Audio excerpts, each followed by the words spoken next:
안녕하세요. 병원에서 근무하고 있는 30대 후반의 남자 구독자입니다. 근무 중에 환자분들이 유튜브로 사연 찾아 듣는 거 보고 채널을 처음 알게 됐는데요. 병원에서 일하면서도 저도 별의별 사연 다 보고 지냈다고 생각했는데 여기 올라오는 얘기들을 들어보니까 신세계가 따로 없더라고요. 지치고 힘든 업무 중에 하나의 탈출구가 되었던 이곳에 제 얘기를 다 보내는 날도 오고 그저 신기하기만 하네요. 행복한 일들, 감동적인 사연으로 찾아왔으면 더 좋았겠지만 이렇게 분통 터지는 사연으로 찾아오게 되어 한편으로 아쉽기도 하고요. 제가 병원에서 일을 시작한 지도 벌써 10년 차가 다 되어가네요. 근데 제대하고 대학 졸업한 이후에 바로 일을 시작했으니 아마 그쯤 됐겠다 싶어요. 처음엔 그냥 대학교 졸업하고 취업 전에 아르바이트나 하잔 마음으로 시작했던 일이었는데 어떻게 하다 보니까 이제 평생 직장이라는 마음을 갖게 됐고 이곳에서 아내를 만나 결혼까지 하게 됐으니까요. 그래서 제 직업이 뭐냐고요? 의사, 간호사, 물리치료사 뭐 이런 직업들을 생각하셨겠지만 셋 다 아니고요. 병원 생리를 잘 모르시는 분들께는 생소한 직업일 수도 있는데 전 대학병원에서 이송원으로 근무하고 있습니다. 대학병원에 한 번이라도 와보신 분들은 아시겠지만 침상이 정말 많아요. 의사와 간호사들이 전문적으로 환자들 돌보는 일을 돕기 위해 저희 같은 이송원들이 있고요. 응급실, 병동에 있는 환자분들이 검사실이나 수술실, 진료실로 이동하시는 걸 돕는 일을 하고 있습니다. 그냥 환자 침대에 실어가지고 나르기만 하면 되는 일 아니냐 하시겠지만 대학병원까지 오시는 환자분들 어디가 아파도 크게 아프신 분들이잖아요. 내시경이라도 받고 나면 마취가 덜 깨서 이송환이 제대로 신경 쓰지 않으면 침대 밑으로 떨어질 수도 있고 신경 써서 이송을 하지 않는다면 더 큰 사고로 이어지기도 하거든요. 이런 낙상 위험을 최소한으로 줄이기 위해서 더욱 신경 써서 환자분들의 침상을 이동시켜야 하고요. 혹시라도 이동 중에 어디 부딪히거나 잘못되기라도 하면 그 책임은 고스란히 저희에게 돌아오는 나름대로 고충 많은 일 중 하나입니다. 듣기 생소한 이 직업을 왜 선택했냐는 질문도 종종 받는데요. 글쎄요, 저는 군 제대하고 대학 졸업하고 나서 직업을 선택해야 하는 때가 됐을 때 그냥 작은 일이라도 좋으니 병원에서 일을 할 수 있었으면 좋겠다 그런 생각을 했었거든요. 남들한텐 병원의 이미지가 어떻게 비추어질지 모르겠지만 적어도 저한테만큼은 병원이란 공간이 마냥 무섭고 답답하지만은 않았거든요. 오히려 고마운 분들이 참 많은 곳이었죠. 제가 고등학생 때 저희 아버지께서 3년간 암투병을 하시다가 대학병원에서 세상을 떠나셨어요. 그땐 집에서 간병인을 쓸 수 있는 여유도 없었고 어머니랑 저랑 둘이서 번갈아 가며 아버지 병수발을 들고 있었죠. 투병 생활이 워낙 기셨으니까 병원비도 어마어마하게 많이 나왔고요. 처음엔 아버지가 아파서 누워 계신 것만으로도 참 답답하고 힘들었었는데 병상에 계신 날들이 길어지니까 점점 현실적인 문제가 목을 조르기 시작하더라고요. 남는 거 없이 그저 빠져나가기만 하는 병원비. 아버지가 아프시기 전에 벌어두었던 돈은 진작에 병원비로 다 빠져나가 버리고 제 학비에 아버지 병원비까지 번다고 어머닌 밤낮 할 것 없이 일을 하셔야 겨우 먹고 살 수 있었고요. 길어야 6개월 이전 마음의 준비를 하는 게 좋을 것 같다는 얘기를 들었던 날이었습니다. 아버지 침상 옆에 있었던 보호자 간이 침대에 누워서 깜빡 잠이 들었는데 밤 늦게까지 식당에서 설거지를 하다 오신 어머니가 병실 문 열고 들어오는 소리에 잠에서 깼어요. 아버지 옆에 앉아서 조용히 흐느끼시던 어머니가 한마디 하시더라고요. 여보, 정말 미안해. 나도 이제 힘들어서 더 못하겠어. 응? 이제 우리 그만 고생시키고 당신도 편하게 눈 좀 감아. 이러다 우리 식구 다 죽게 생겼어. 응? 미안해. 미안해요. 잠에서 깼는데도 차마 눈을 뜰 수 없더라고요. 어머니의 그 사무친 울음소리, 누구보다 아버지를 사랑하셨던 분이었는데 아버지 머리맡에 앉아 하시는 말씀이 이제 가족들 그만 고생시키고 떠나시면 안 되겠냐는 그 말씀. 제가 어떻게 그런 소리를 하시는 어머니를 원망할 수 있었겠어요. 누구보다 힘든 하루를 보내고 계셨던 어머니. 얼마나 무거운 어깨로 가족들 다 잠든 사이에 그 말씀을 겨우 꺼내셨는지 그 마음을 이해하니까 저도 왈칵 눈물이 쏟아질 것 같아서 괜히 뒤척이는 척하며 이불을 머리 끝까지 당겨서 덮고 소리도 못 내고 줄줄 울었네요. 아버지 투병 생활을 한답시고 구멍난 독에 물을 붓듯이 돈이 다 빠져나가 버리니 대학에 합격했는데도 당장 학교 등록할 돈이 없어서 허덕이고 있었을 때였습니다. 집안 사정 힘든 거 뻔히 알고 있으니 어머니한테 합격증 꺼내 당당하게 자랑도 못하겠더라고요. 아마 담임 선생님 통해서 제가 대학에 합격하신 건 알고 있었을 거예요. 병원 복도에서 제 손 꼭 붙들고 그러시더라고요. 미안한데 너 대학 가는 거 1년만 미루면 안 되겠냐고요. 엄마, 나 대학 안 가도 괜찮아. 응?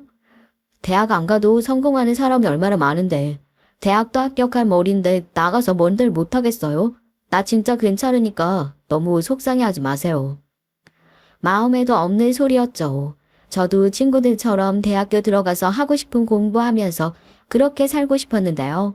그런 꿈을 꾸는 것조차 사치인 때였으니까 아쉬워하거나 슬퍼할 여유조차 없었으니까 그저 어머니 손 꼭 붙잡고 나는 괜찮다, 대학 안 가도 좋다, 합격해본 것만으로도 만족한다, 마음에도 없는 소리들 하면서 어머니를 위로했었습니다. 그런데 정말 귀인이란 것이 있나 봐요.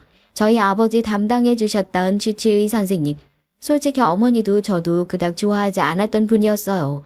의사 선생님들은 그렇잖아요. 만에 하나라는 것이 존재하는 병원에서 보호자에게 희망적인 얘기를 하는 것보다 만에 하나 잘못될 수 있는 말을 하는 것이 더 책임감 있는 의사니까요. 펑펑 울면서 저희 아버지 항암 치료만 잘 받으면 살 수도 있지 않냐, 더 살 수 있지 않냐 매달릴 때 단호하게 지금부터 마음의 준비하셔야 한다. 그런 부정적인 소리들만 얘기하는 참 원망스러운 사람이었죠. 그런데 그 선생님이 어머니와 제가 손 꼭 붙들고 대학 문제 때문에 고심하고 있는 걸 지나가다가 들으셨던 모양이에요. 그날 아직도 정확하게 기억합니다.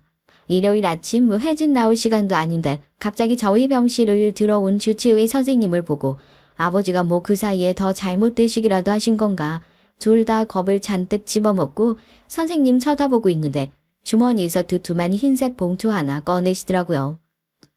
나중에 대학 졸업하고 돈 벌기 시작하면 그따 갚아라. 응? 내가 이자 따로 안 받을 테니까 네가 대학을 가야 집안을 일으켜 세울 거 아니야.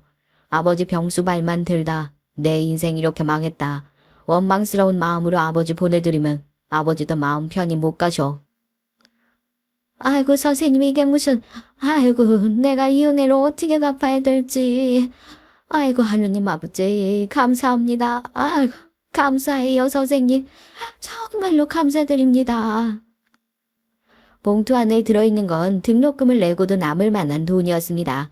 의사 선생님과 환자, 보호자의 인연으로 만난 것뿐인데 그 의사 선생님께선 이런 식으로 스쳐 지나간 인연들이 몇백 명, 아니 몇천 명은 될 텐데 이런 호의를 베풀어 주신다는 게 그저 얼떨떨하고 믿기지도 않고 저희 엄마랑 전 교회 한번 나가본 적이 없었는데 일요일 아침 그래도 대학을 졸업해야 하지 않겠냐고 등록금 봉투 내미는 그 의사 선생님이 저희 눈엔 하느님처럼 보이더라고요. 아버지도 저희 힘든 사정을 아셨던 건지 아니면 그 의사 선생님이 떠날 날을 기가 막히게 알고 계셨던 건지 진짜로 투병 생활 딱 6개월 더 하시다가 돌아가셨어요. 전 선생님께 빌려주신 돈으로 대학에 들어갔고요.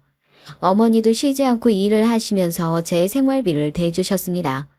그렇게 힘들게 온 대학이었으니 저도 대학 다니면서 어디 한눈 팔지 않고 공부만 죽어라 열심히 했고요.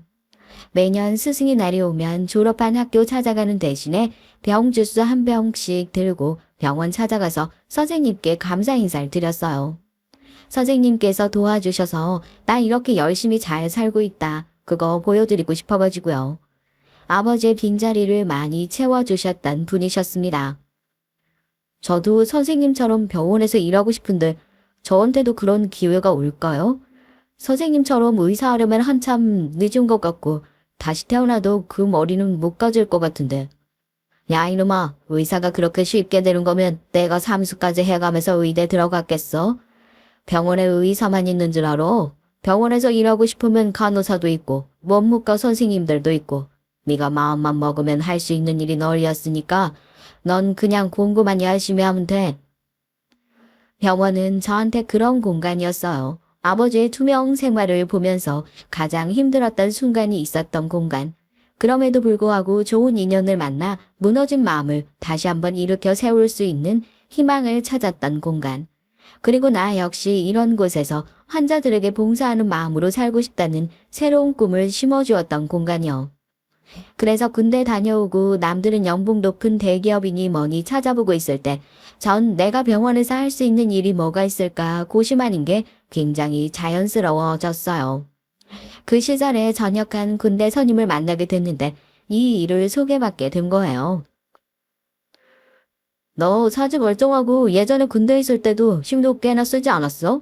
내가 지금 하고 있는 일이 이송원이라는 건데 안 그래도 지금 계약직 자리가 하나 났다고 해서 너 군대 있을 때 병원에서 일하고 싶다고 노래 불렀잖아. 주변에 몸 튼튼하고 성실한 놈 없냐고 그러는데 네 생각 딱 나더라고. 어때? 너 출근해서 일 한번 해볼래? 계약직이긴 해도 어지간한 아르바이트보다 시급도 훨씬 더 많이 쳐줄 거야. 어머니 혼자 일하고 계시잖아. 이젠 돈도 열심히 벌어야지. 어쩌면 제가 그 일을 한 건 하늘이 내려주신 운명 같은 게 아닐까 싶다니까요. 군대에 있을 때도 저는 나중에 전역하고 나면 병원에서 일 한번 해보고 싶습니다 하면 선임들이 네가 무슨 수로 병원에서 일을 하냐고 웃고 넘어갔었는데 제 말을 허투루 듣지 않으셨던 선임 한 분이 일자리를 소개시켜준 덕분에 계약직으로 일을 시작하게 된 거죠. 처음 출근하는 날 그렇게 행복할 수가 없었다니까요. 나름대로 병원 유니폼도 딱 갖춰 입고 증명사진 떡하니 박혀있는 명찰도 차고 다니고 남들이 부러워하는 의사나 간호사 같은 직업은 아니지만 그래도 환자한테 봉사하는 마음으로 일할 수 있는 기회가 주어진 게 어디냐 싶어서 정말 성실하게 일했습니다. 아버지 병간호를 했던 경험이 있어서 그런지 병원에서 침대에 누워 앓는 소리 내는 환자들을 볼 때마다 그냥 다 내 식구 같고 안쓰럽고 그래서 더 진심으로 환자들을 대했던 것 같아요. 돈 받으니까 하는 일이다 하는 생각도 있었지만 계약직 주제에 나름대로 사명감을 갖고 일을 했고 그 모습이 꽤나 좋게 보였던 것 같더라고요. 효성아, 이번에 우리 회사에서 대학병원에서 일할 이송원 채용하고 있는데 너 이쪽으로 시험 한번 안 볼래? 대학병원이라 지금보다 관리해야 하는 배두수도 훨씬 더 많고 땡땡 대학병원 너도 들어봤지? 이곳에선 대기업 저리가라는 자리야. 그동안 내가 너 이런 거 옆에서 봐왔지만 너처럼 성실하게 일하는 사람이 어딨냐? 내가 대준이한테도 이 자리 물어봤었는데 대준이가 그러더라. 자기는 어디 가서 너처럼 열심히 할 자신 없다고. 자리 난 거 너한테 제안해 주셨으면 좋겠다고. 둘이 군대 선후임 사이라고 했지? 너 주변에 사람 참 잘 두고 지냈던 모양이다. 하긴 너처럼 성실한 사람을 누가 안 좋아하냐 싶겠냐만 말이다. 저야 시켜만 주시면 당연히 잘할 수 있죠. 뭐든 맡겨만 주시면 열심히 하겠습니다. 감사해요. 저 거기 가서도 회사에 패기치는 일 없이 열심히 잘 해볼게요. 절 이 자리에 소개시켜주신 군대 선임이 일자리 제안 받자마자 저한테 양보하고 싶다고 얘기를 했답니다. 그 마음이 너무 고마워서 일 끝나고 같이 소주 한잔하면서 옷소매로 눈물 훔치며 감사하다고 술집에서 짜렁짜렁 인사하며 고개 숙이니까 무슨 조폭이냐고 너처럼 열심히 하는 사람이 성공했으면 좋겠다고 제 어깨를 다독여 주셨어요. 무식하게 일만 하고 잘할 자신 없으니 열심히라도 해보자. 무직하고 성실하게 일했던 날들은 결코 저를 배신하지 않았습니다. 그렇게 지금도 제가 몸담고 있는 대학병원의 전담 이송원으로 근무를 시작하게 됐죠. 확실히 일하는 곳이 커지니까 쉽지만은 않더라고요. 워낙 힘든 일이니까 직원을 뽑아놓고 나면 금방 관둬버리고 도망가는 사람도 많고요. 새로운 사람을 뽑을 때마다 그 빈자리는 고스란히 제가 채워야 했습니다. 그땐 그냥 나한테 이런 기회가 온 것이 너무 감사하기만 해서 힘든 줄도 모르고 일했죠. 엘리베이터 기다리는 시간이 아까워서 계단을 몇 층씩 뛰어 오르내리며 일을 하고 그랬어요. 그러면서 자연스럽게 대학병원에서 일하는 간호사들이랑 가장 가까워졌었던 것 같습니다. 간호사들이 환자 인수인계지 내려주면서 이송 요원을 요청하거든요. 아내는 저와 같은 병원에 막 신규로 들어온 간호사였습니다. 태움이라고 혹시 들어보셨어요? 생명을 다루고 촉각을 다투는 병원이다 보니 작은 실수에도 큰 사고로 이어질 수 있어 다들 예민하기도 하고 간단한 실수도 더 크게 혼나는 모습을 여러 차례 봤어요. 신규로 발령받은 간호사들 중에서 그렇게 혼 안 나면서 일하는 간호사가 어디 있겠습니까? 3교대 근무로 머리도 제대로 못 감고 산발이 되어가지고 다크서클을 무릎까지 내려와서 선배 간호사한테 혼나고 계단에 쪼그려 앉아 혼자 몰래 눈물을 훔치던 아내를 우연히 발견하기도 했죠. 신규로 들어오신 간호사 선생님 맞으시죠? 여기 생각보다 사람들 많이 지나다녀서 모르기엔 별로 안 좋아요. 저기 별관 계단엔 정말 아무도 안 다니니까 속상한 일 있으면 거기 가서 펑펑 울어요. 오늘 저 아무것도 못 본 걸로 할게요. 수간호사 선생님 때문에 그러는 거죠? 우리 둘이 있으니까 하는 소리긴 한데 그 선생님은 저도 무서워서 죽겠더라고요. 성격이 그렇게 못돼서 여태 결혼을 못하고 있는 건가 싶기도 하고요.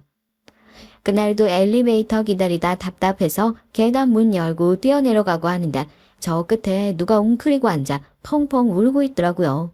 언제부터 울었나 무릎에 눈물 자국이 선명한 게 안쓰러워서 차마 그냥 지나칠 수가 없어서 옆에 털썩 앉아 나름 위로를 했습니다. 괜히 수간호사 선생님 얘기를 과장되게 하니까 그저서야 퉁퉁 부은 눈으로 감사합니다 기어들어가는 소리를 내면서 웃더라고요. 그때 그렇게 구석에서 울고 있던 막내 신규 간호사가 제 아내가 될 줄 누가 알았겠어요. 1년이 지나고 막내 간호사 밑으로 또 신규 간호사가 들어오고 제법 의젓해진 모습으로 선생님 저 이제 안 울어요 하고 해맑게 웃던 아내의 모습. 그때까지만 해도 아내는 백의의 천사 같은 모습이었어요. 이렇게 순수하고 착한 사람이 세상에 또 있을까 싶었죠. 그렇게 마냥 착하기만 했던 아내가 불과 몇 년도 지나지 않아 잔인하게 저에게 비수를 꽂게 될 줄 누가 알았겠습니까? 뭐가 그렇게 아내를 변하게 만들었던 걸까요? 아니면 원래 이런 모습이었는데 저만 모르고 있었던 걸까요? 아내를 처음 만났었던 때를 생각하면 제가 겪은 충격에서 빠져나오기가 더 쉽지 않아지는 것 같아 마음이 참 좋지 않습니다. 아니 의사도 아니고 뭐 이송원? 아니 그게 뭐 하는 직업인데 뭐 구급차 운전하는 사람이니? 거기다 뭐 홀어머니? 아이고 네가 네 팔자를 꼬아도 제대로 꼬는구나. 어? 애가 어떤 애인 줄 알고 의사도 충분히 만날 수 있는 애야. 우리 딸 팔목 잡지 말고 헤어져 주게. 엄마, 이 사람한테 그렇게 함부로 얘기하지 마. 나 이 사람 아니었으면 간호사고 뭐고 다 때려치고 병원에 발도 안 붙였을 거야. 이 사람이 옆에서 얼마나 큰 의지가 됐는진 엄마 모르잖아. 나 무슨 일이 있어도 이 사람이랑 결혼할 거야. 응? 정말 행복하게 살게요. 나 믿고 한 번만 허락해줘요, 엄마. 제발요. 저희 두 사람이 결혼하는 거 처음부터 그렇게 쉽지만은 않았어요. 장모님은 극심한 반대 때문에 결혼을 못하는 건가 생각하기도 했었거든요. 두 사람이야 마음도 통하고 좋아서 어쩔 줄 몰랐었지만 장모님 눈엔 내 딸이 그저 마냥 아까운 사람이었나 봐요. 아직까지 간병일, 식당일 하시면서 저한테 손 한 번 벌리신 적이 없는 어머니셨지만 혹시라도 어디가 안 좋아지면 하나밖에 없는 아들 발목 붙잡지 않겠냐 한탄을 하시기도 했고요. 전 아직까지도 이게 왜 잘못된 일인지 모르겠습니다. 하나밖에 없는 자식이 부모가 힘든 상황이 되면 모셔야 하는 것이 당연한 일 아닌가요? 반대로 장모님이 안 좋다고 제 와이프가 장모님 돌보겠다고 나서면 전 두 팔 들고 도와줄 것 같은데 말입니다. 간호사에 비하면 변변찮은 직업을 가지고 있다고 제 직업을 많이 무시하시기도 하셨고요.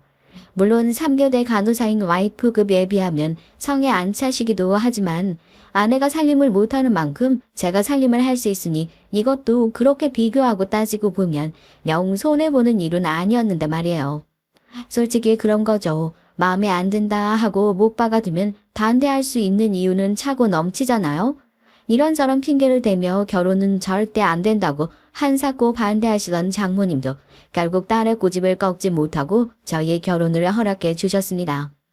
처음부터 장모님께 인정받을 수는 없었지만 잘 사는 모습 보여드리며 차츰 인정받으면 되지 하는 생각으로 결혼하고 나서 저희 어머니한테 하는 것만큼이나 장모님에게 잘했어요. 이번 주는 내내 나이트 근무지? 피곤하겠다. 나 머리맡에 계속 전화기 놔두고 잘 테니까 혹시라도 뭐 필요한 거 있으면 바로 연락하고 얼른 가지고 병원으로 갈 테니까 알겠지?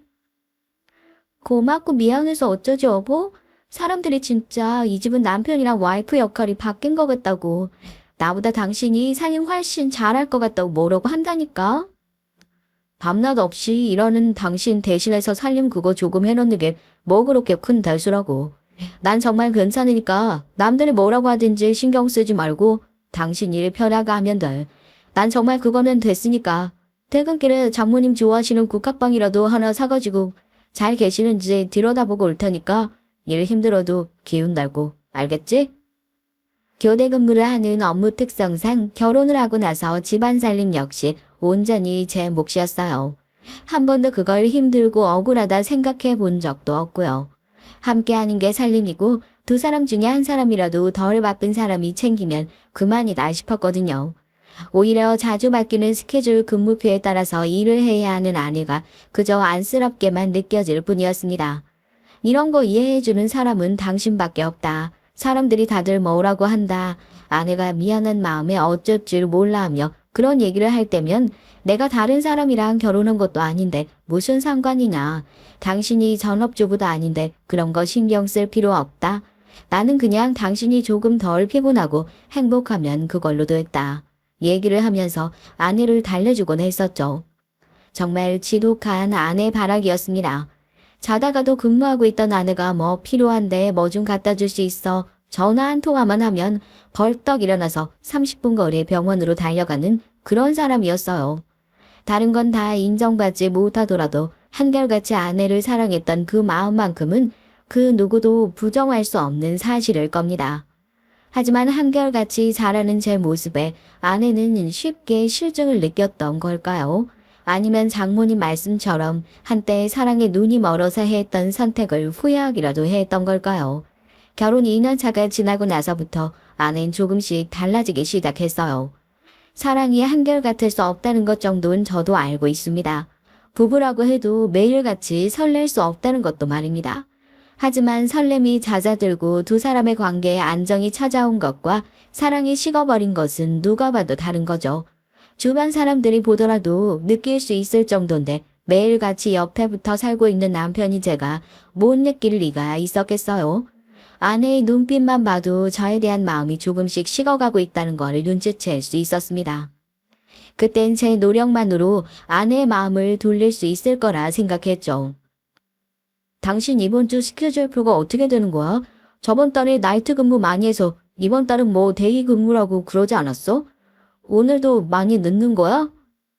아, 그게 데이 근무가 맞기는 한데 내가 병원에서 신규 간호사들 교육시켜줄 일이 있어가지고 평소 끝나는 시간보다 조금 늦게 끝날 것 같기는 해. 언제 끝날지 나도 확실히 모르니까 나 신경 쓰지 말고 퇴근하고 나면 당신 할 거 해.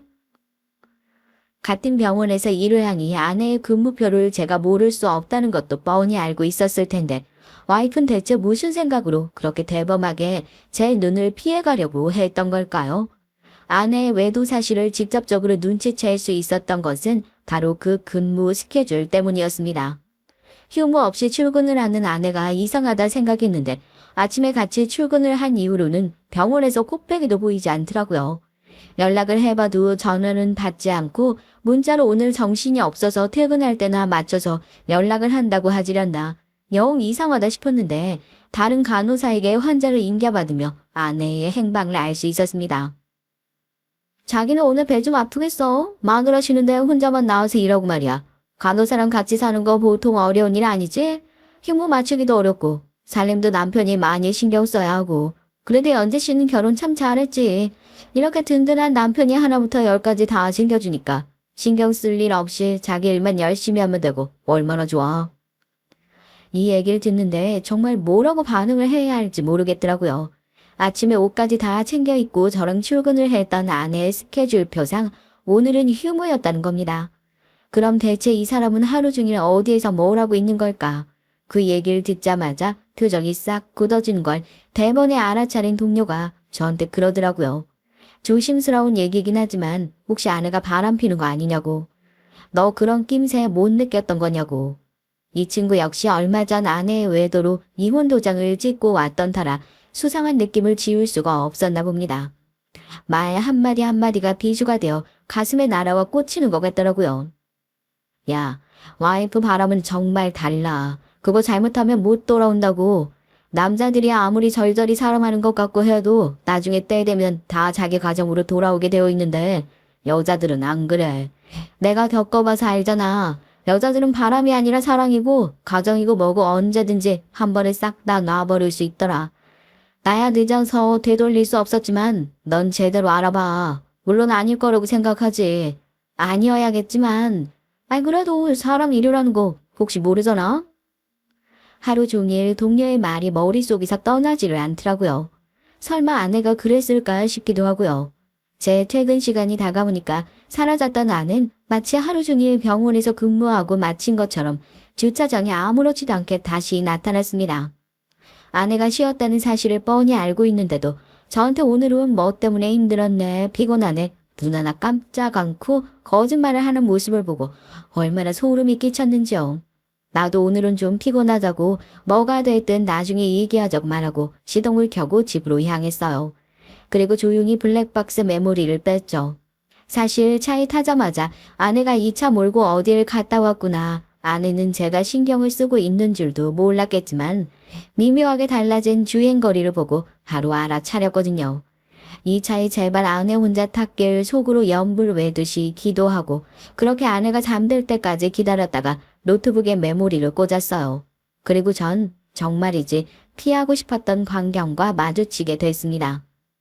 영상 속에서 들리는 아내의 목소리, 제가 근무하고 있는 동안 조수석에 타고 있는 다른 남자에게 자기야라는 다정한 호칭을 붙여가며 얘기하는 목소리가 생생하게 녹음되어 있더라고요. 그거 하나만으로도 충격받아 기절하기 일보 직전인데 차에서 내려서 아내의 주차를 도와주는 상간남의 얼굴을 확인하자마자 세상이 무너지는 것 같았어요.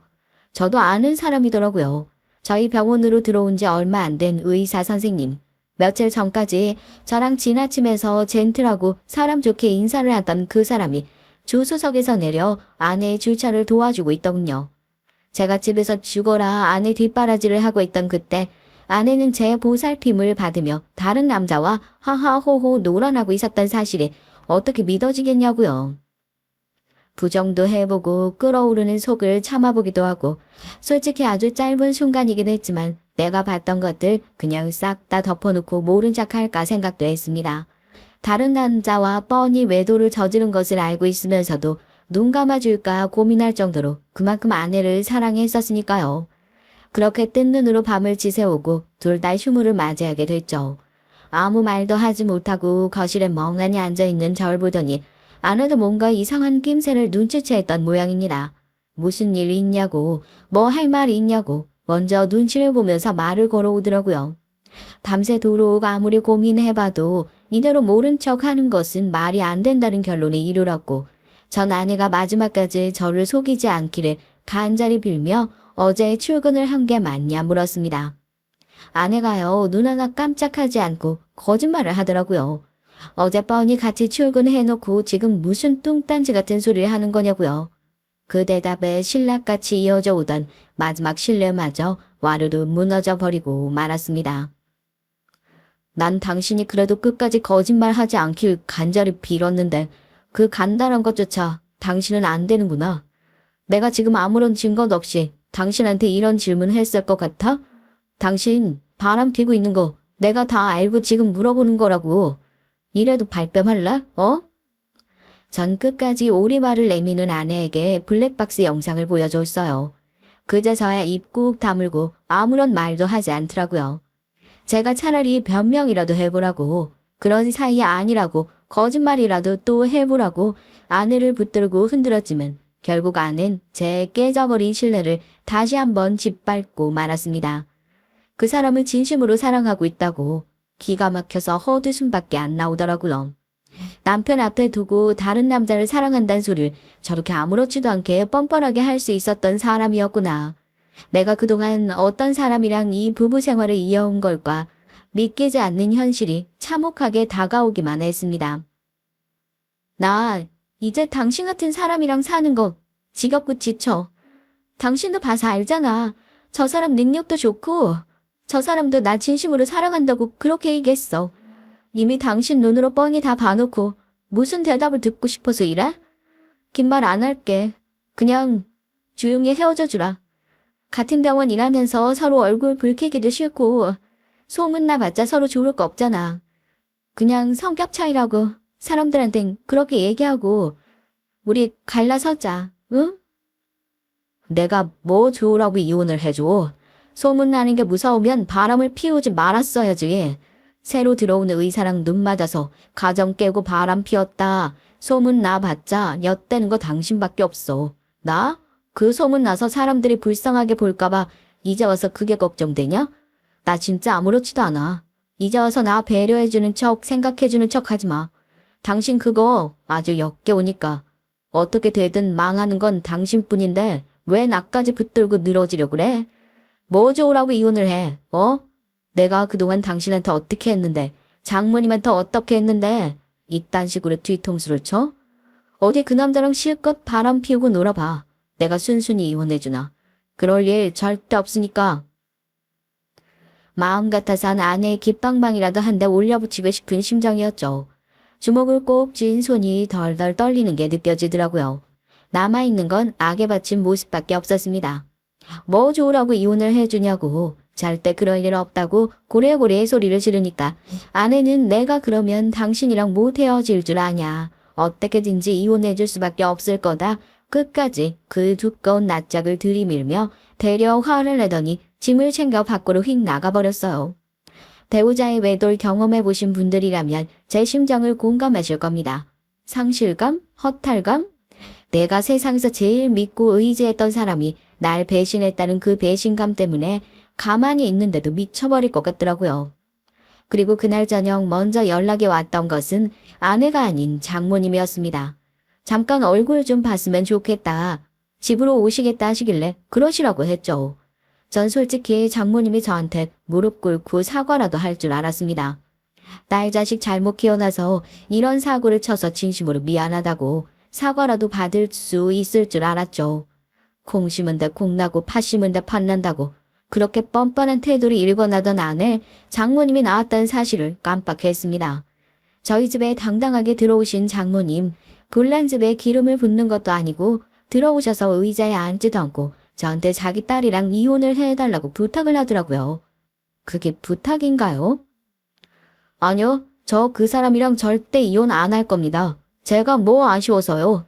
아무리 둘이 죽고 못 살아도 그 두 사람 평생 바람 피우는 사람 상간남 꼬리표 달고 살게 해줄 겁니다. 소송도 안 할 거고 이혼도 안 할 거예요. 이 아파트 결혼할 때 네가 가진 거 뭐 있냐고 무시하셔서 땡빛 끌어다가 제가 해온 건 알고 계시죠? 그 여자가 결혼 생활 중에 한 게 뭐가 있다고요. 살림도 다 제가 했어요. 바람핀 마누라 뒷바라지 해준 것도 억울해 죽겠는데 이혼하고 나만 생고생해서 모은 재산까지 나눠주라고요? 세상에 그런 호구가 어딨답니까?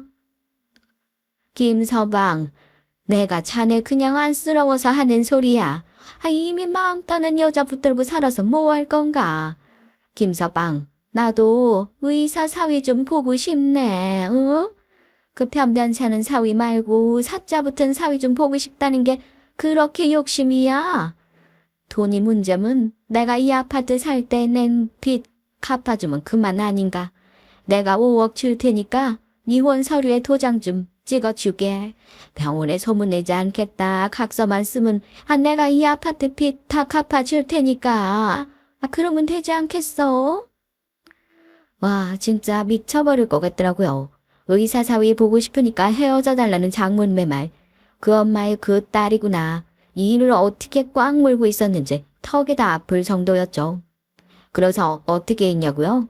5억 들고 오셔라 그랬어요. 장모님한테 의사 사위 보게 해주고 싶은 마음이 있어서가 아니라요.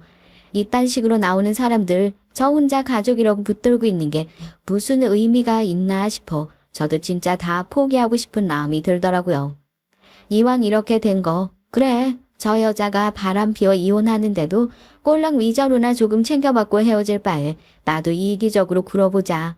장모님이 나서서 아파트 빚 갚아주고 위자료 해준다는데 지금 이 상황에 그거 마다할 이유가 뭐가 있나 싶어서 알겠다고 했던 거였어요.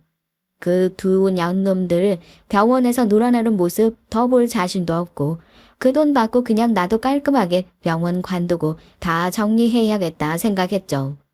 그냥 호기롭게 한 소린 줄 알았는데 의사 사위 좀 한번 보고 싶단 그 마음이 생각보다 진심이었나 봅니다. 다음날 아내는 여전히 집에 들어오지 않았고 대신 장모님이 집으로 찾아오셔서 그러더라고요. 이제 이 돈 받고 병원이고 뭐고 다 정리하고 우리 안 보이는 데서 조용히 살아달라고. 이 정도면 충분히 섭섭하지 않은 위로금은 되지 않겠냐고요. 그렇게 통장에 5억이 그대로 들어와 꽂히고 장모님이 대신 오셔서 이혼 서류에 제 도장 받아갔습니다. 짧았던 결혼 생활이 정말 더럽고 처절하게 마무리가 되고 말았죠. 편의점에서 소주 한 병 사가지고 들어와서 혼자 술잔을 기울이면서 통장에 꽂힌 돈을 바라보는데 너무 억울해서 눈물이 쏟아졌어요. 간호사 며느리 들어와서 나중에 아파도 걱정 없다 웃으면서 얘기하셨던 어머니 얼굴도 머릿속으로 스쳐 지나가고요. 가정 하나 못 지켜낸 못난 놈이라고 스스로 자책도 했고요. 소주잔을 털어 넣으면서 이 쓰디 쓴 소주 맛으로 더 쓰고 더러운 제 인생이 조금만 더 가려졌으면 좋겠다. 그러면서 겨우 잠에 들었습니다. 다음날 아침 저는 또 다시 출근을 했어요. 이혼 절차를 밟기 시작했고 통장에는 장모님이었던 분에게 받았던 5억이 꽂혀 있었지만 제 일상은 크게 달라진 것 없더라고요. 출근을 하고 오늘 면담을 하고 나서 퇴사 절차를 알아봐야겠다. 무거운 마음과 그것보다 더 무거운 발걸음을 겨우 옮기면서 그렇게 병원으로 출근을 했습니다. 아내도 그 아내와 놀아났던 의사 역시 출근을 했더라고요. 아내는 저와 눈이 마주치자마자 마치 모르는 사람을 대하는 것처럼 싸늘하게 스쳐 지나갔고 그제서야 이혼을 했다는 사실을 실감했죠. 도저히 맨정신으로 버티기 힘들어서 화장실에 들어가 찬물을 몇 번이나 얼굴에 끼얹었어요. 권선징악이라는 게 세상에 존재하기는 한 말인가. 저 쓰레기 같은 인간들은 사람 마음에 이렇게 대못 박아놓고 뻔뻔하게 돌아다닐 수 있는데 나 혼자만 왜 이렇게 고통받아야 하나. 믿지도 않는 신이 그렇게 원망스럽기만 하더라고요. 제 기도를 들어주셨던 걸까요? 화장실에서 나오자마자 복도에서 시끄러운 소리가 들리기 시작했습니다.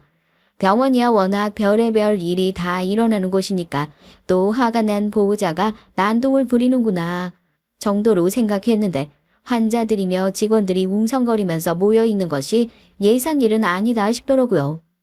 명품으로 온 몸을 휘감은 여자 하나가 제 아내와 바람을 피운 상간남인 의사 선생님을 찾는 소리였어요. 이게 무슨 소린가 싶었죠. 뭐 저 의사놈이 실력도 없었던 건가? 의료사고라도 냈던 건가 했는데 저를 발견한 동료 간호사가 하는 얘기에 정말 깜짝 놀랄 수밖에 없었습니다. 그저 보호자라고 생각했던 저 여자분이 그 상간남의 아내랍니다. 그러니까 병원에서 총각 행세를 하고 다녔던 그놈도 곤처가 있는 유부남이었던 거죠. 미친 거 아니야? 지금 저 마누라가 와서 이 병원에 자기 남편이랑 붙어먹은 간호사가 있다고 난동을 피우고 있나 봐. 아무리 말려도 자기 몸에 손대면 다 고소할 거라고 난리를 치고 있어서 지금 다들 찍소리도 못하고 있잖아. 대체 어떤 큰 여잔지. 그 강 큰 여자가 제 아내라는 사실을 전 이미 알고 있었기에 아무 말도 하지 않고 입 꼭 다물고 있었어요. 자기 남편이랑 바람 피운 상간녀의 번호는 알고 있었는지 민현이 끝까지 안 나오면 내가 못 찾을 줄 알아 소리를 지른 여자가 어디론가 전화를 걸기 시작했죠. 다들 숨을 죽이고 그 광경을 지켜보는데 우웅거리는 진동소리 끝엔 얼굴이 창백하게 질린 제 아내가 서 있었습니다. 의사 본처는 너 잘 걸렸다 하는 표정으로 전화 팍 끊고 제 아내에게 다가가고 제 아내는 그제서야 횡설수설 변명을 하기 시작했어요. 저 정말 선생님 유부남인 줄 모르고 있었어요. 저희한텐 분명 이혼한 지 오래됐다고 전처도 별거하고 다른 지역에 산다고 그렇게 말씀하셔서. 의사와 바람을 피운 강 큰 간호사가 제 아내라는 사실을 그제서야 병원 사람들 모두가 알게 됐고 사람들이 모두 경악스러운 표정으로 저와 아내를 번갈아 쳐다보더라고요. 그 본처라는 사람이 사람들 다 보는 앞에서 제 아내의 뺨을 속 시원하게 후려 갈겼습니다. 아내가 찍소리도 하지 못하고 무릎을 털썩 꿇으니까 사람들이 말릴 새도 없이 다시 한번 손을 들어 시원하게 뺨 한 대 더 올려붙이더라고요. 아무 말도 하지 못하고 무릎 꿇고 덜덜 떨고 있는 아내의 멱살을 잡아 올리려고 하는데 그때 정말 기가 막힌 일이 일어났어요. 다른 여자 간호사 한 명이 어디서 쏜살같이 뛰어와서 그 본체 앞에 냅딱 무릎을 꿇는 것이 아니겠어요? 저 선생님이랑 정말 사랑하는 사이예요. 아내분이 계신 줄은 몰랐는데 저도 방금 얘기 듣고 안 거였어요. 제가 다 해명할 테니까 병원 소란스럽게 하지 마시고. 최 간호사님? 구경하던 사람들이 다들 벙쪄서 쳐다봤다니까요. 아내의 멱살을 잡아 올리려 했던 상간녀도 지금 이게 무슨 상황인가 어이가 없어 쳐다보다 그래요. 하나가 아니라 둘이었구나 하고요. 그러니까 그 의사놈 총각 행세를 한 명한테 하고 다는 게 아니었나 봅니다. 제 아내와 또 다른 외도 상대였던 간호사도 서로 어이없다는 듯이 바라보고 본처가 바로 앞에 시퍼렇게 눈을 뜨고 있다는 사실도 모르고 네가 먼저였네 내가 먼저였네 거기서 쌈박질을 하더라니까요. 선생님은 내가 먼저 만났어. 난 선생님이 곧 나가서 개원하신다고 해서 빚까지 내면서 병원 차리는 비용까지 대줬다고. 웃기는 소리 마세요. 전 선생님이랑 같이 병원 자리도 보러 다녔어요. 병원 차리고 나면 제가 일할 수 있는 수간호 자리도 주신다고 분명 저한테 그러셨다고요. 제가 선생님한테 갖다 준 돈이 얼만데 무슨. 니네 지금 아주 간이 배 밖으로 나왔지? 이 미친놈이 한 명이랑 붙어먹은 줄 알았더니 병원 간호사들 상대로 아주 생쇼를 하고 다녔구나. 야, 그놈 의사 만들어준 게 나야. 우리 친정에서 그놈한테 여태까지 퍼다 나른 돈이 얼만데, 그놈 집구석 거지라서 땅바닥에 내앉게 생긴 거 우리 아버지를 여태까지 다 도와준 건데 이제 와서 바람만 핀 줄 알았더니 아주 간호사들 꼬리치고 다니면서 돈까지 뜯었구나. 기가 막혀서. 그제서야 아내와 또 다른 상간녀인 간호사는 자기들의 처지를 깨닫게 된 겁니다. 그냥 돈을 뜯기 위해 노란한 관계일 뿐이었다는 것을요. 그때 이 더러운 얘기의 진짜 주인공이 사색이 되어 달려오더라고요. 그 의사놈이요. 친구가 그런 얘기를 했죠. 남자는 바람이 펴도 자기 가정으로 돌아가게 되어 있다고요. 그 말이 딱 들어맞더라고요. 가운 펄럭거리면서 달려온 의사는 자기 마누 앞에 무릎을 꿇고 앉아서 한 번만 용서해달라고 그냥 조금 친절하게 대해준 것뿐인데 이 여자들이 다 오해한 거다. 되도 않는 변명을 늘어놓기 시작했습니다. 그 모습 보고 상간녀였던 두 사람은 지금 그게 무슨 말이냐고 나한테 사랑한다고 하지 않았냐 멱살 잡고 흔들고 사람이 얼마나 밑바닥으로 떨어질 수 있는지 그 광경을 보니까 알겠더라고요. 정말 기가 막혀서 아무 말도 안 나왔습니다. 여보, 내가 당신 아니면 누구랑 살겠어? 장거리 하면서 외로워서 내가 잠깐 실수했나 봐. 당신 나 사랑하잖아. 이번 한 번만 용서해주면 이제 이런 것들이랑 절대 다시는 안 늘어날 테니까 제발 여보 한 번만 용서해줘. 응? 개소리하고 앉았네. 이놈이나 이것들이나. 야, 넌 네 남편도 있다며. 하여튼 끼리끼리 만나는 건 과학인가 보다. 하긴 그렇게 넋 빠진 여자니까 이놈이 진짜 부잣집 의사인 줄 알고 팔자 한번 펴보겠다고 그렇게 몸 비비면서 달려들었겠지. 니네 죄다 속은 거야. 이놈이 그런 놈이라고. 어떡하니? 니네 몽땅 이제 돌아갈 가정도 없어진 것 같은데. 넌 이혼이야. 바람피다 걸리면 이럴 거 예상도 못했어? 대체 그런 멍청한 머리로 의사는 어떻게 됐니? 병원 복도에 털썩 주저앉아 있는 세 사람 꼴이 얼마나 우스웠는지요. 환자들도 다 나와가지고 세상에 저런 파렴치한 인간들이 다 있냐. 이거 병원에서 나서서 징계를 주든지 자르든지 해야 하는 거 아니냐. 말을 보태기 시작했어요. 그때 허망하게 바닥에 주저앉아 있는 아내와 눈이 마주쳤습니다. 아내는 정말 제 앞에 무릎을 꿇은 채로 기어와가지고는 그제서야 용서를 빌기 시작하더라고요. 의사 본처는 남편이 병원에 있는데도 둘이서 바람을 핀 거냐면서 기가 막혀 하더라고요.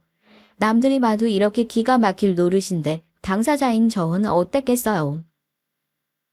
여보 내가 미쳤었나 봐. 응? 나 당신한테 했던 얘기 그거 전부 다 진심 아니야. 당신도 내가 얼마나 당신 사랑하는 줄 알고 있잖아.